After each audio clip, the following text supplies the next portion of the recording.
Hi guys, just a really short video for me today for those of you that are studying Eduqas English Literature, and this is on the 2-sentence introduction that you can use for any of the answers that you need to write for Eduqas English Literature.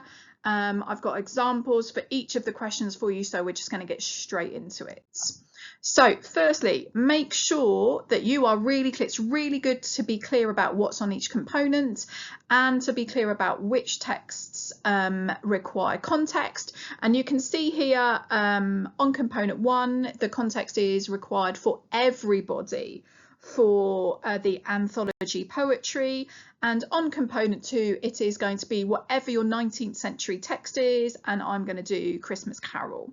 The other questions don't need context at all, and that is irrelevant for your introduction. So why do we say that it's a really good idea to have an introduction for English literature? And partly the introduction, because you can memorize the format, it gets you writing. Once you've done your plan, you know how you're starting, and it sets you off. It also shows the examiner that you understand what you're talking about, that these texts that you are writing about are constructions by writers with a particular purpose, and you're going to be talking about the writer's purpose up front. It organizes your writing and it builds your confidence in the exam, so because it makes you feel like you know what you're talking about. So what does this overall structure look like? So it is, like I said, 2 sentences, and the first sentence is going to be a quick overview of whatever the question topic is, and then in some way how that is significant to the text. So what is the purpose of that topic in the text? And then second sentence is a summary of the author's overall purpose. So the overall message of the text that you're writing about, and context if needed. So if we're thinking about Shakespeare and Macbeth, for example, this would be something along the lines of Shakespeare's play Macbeth explores, and then whatever the question topic is, showing whatever the question, whatever you want to say about it. And I do have an example later on for how to adapt that sentence if it's a character question. And then Shakespeare uses this to show, and this is where you're talking about the kind of overall message that the writer is giving for their text. So for this example, I'm writing about power because I would really love to see power come up as the question topic in 2025. It may not, but that would be my preference. So Shakespeare's play Macbeth explores how power can corrupt. All right, very simple, but very clear overview of where you are going to go with that question topic, showing the tragic consequences of Macbeth's tyrannical rule. So you've got a couple of things here. Firstly, you're saying power corrupts and it has tragic consequences. So it's not just about power, and it's not just about how the power is abusive or whatever. Then you are saying, so the tragic consequences. Then you are saying Macbeth's tyrannical rule. You're getting some of your nice key vocabulary in there, and you're showing that you understand that it is Macbeth and his corrupt power that has the biggest impact on Scotland, on the play. Shakespeare uses this to show, and then you can see here that while I'm doing the author's purpose, because I don't need to write about context, I'm trying to link in some of the other theme words that we've talked about and show how they link to the idea of power. So Shakespeare uses this to show how ambition, thematic word that we've used, the influence of evil, again a theme that we've looked at, can lead to betrayal, another theme, and murder. You could have put regicide in there, it doesn't really matter. All right, so what does this look like for the other texts? So what does this look like for the anthology poetry? So as you know, with the anthology poetry for component 1, this is where you need your context. So I'm looking at Ted Hughes's poem Hawk Roosting, which again hasn't come up, and I would love to see that come up for 2025. And we're thinking about the topic of violence. So Hughes's poem Hawk Roosting explores how violence is part of nature. Okay, very, very kind of simple overview. showing the awesome power of apex predators.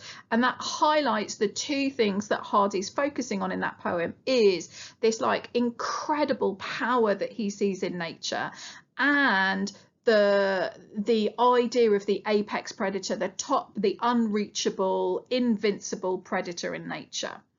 Then for my second sentence, I'm going to think about how I can include context. And for hawk roosting, the context that you're going to want to front load to talk about at the beginning is this deep personal interest that Ted Hughes had in nature, and the power of nature and the savagery of nature, and how it's both beautiful and destructive. Yes, you can deal with other aspects of context. We know that there is a very popular idea with hawk roosting that the hawk is representative of kind of fascist leaders, and you could think about that as part of your analysis, but you're going to want to front load that idea. So we've got here, Hughes uses this to show his deep and personal interest in the natural world, especially the inherent savagery of animals. And that phrase, inherent savagery of animals, is one that Eduqas uses over and over and over when they're talking about this poem. So it's absolutely perfect for you to use it. All right, let's have a look at component 2 then. So component 2, we're going to start with inspector calls. And inspector calls has no context. So again, you're going back to your question topic, quick overview, and then writing about the author's purpose. And this is where I've shown you how you can adjust the opening sentence if it is a question about character. So Priestley uses Gerald's character to explore how privilege leads to exploitation, showing how power without responsibility destroys lives. So again, we're hitting some of those key ideas about Gerald early on. And if you've watched my video on Gerald, because again, he's someone that I'd like to see come up this year, we're thinking about privilege, we're thinking about exploitation, we're thinking about that idea that he's so ignorant about the lives of others that he destroys without really understanding.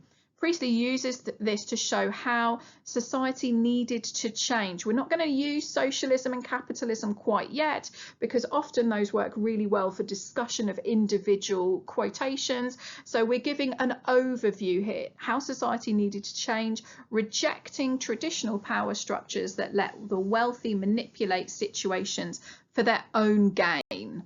All right, next one is Christmas Carol. So Christmas Carol, again, for component 2, this is your one that requires context. So Dickens's novel A Christmas Carol explores, and this question I'm looking at generosity, the importance of generosity, showing how Ebenezer Scrooge changes by understanding the experience of others. And again, with Christmas Carol, no matter what the topic is or who it is, you are coming back to the idea of Scrooge himself changing. Dickens uses this to show the issues of poverty and greed in a morally pious Victorian London.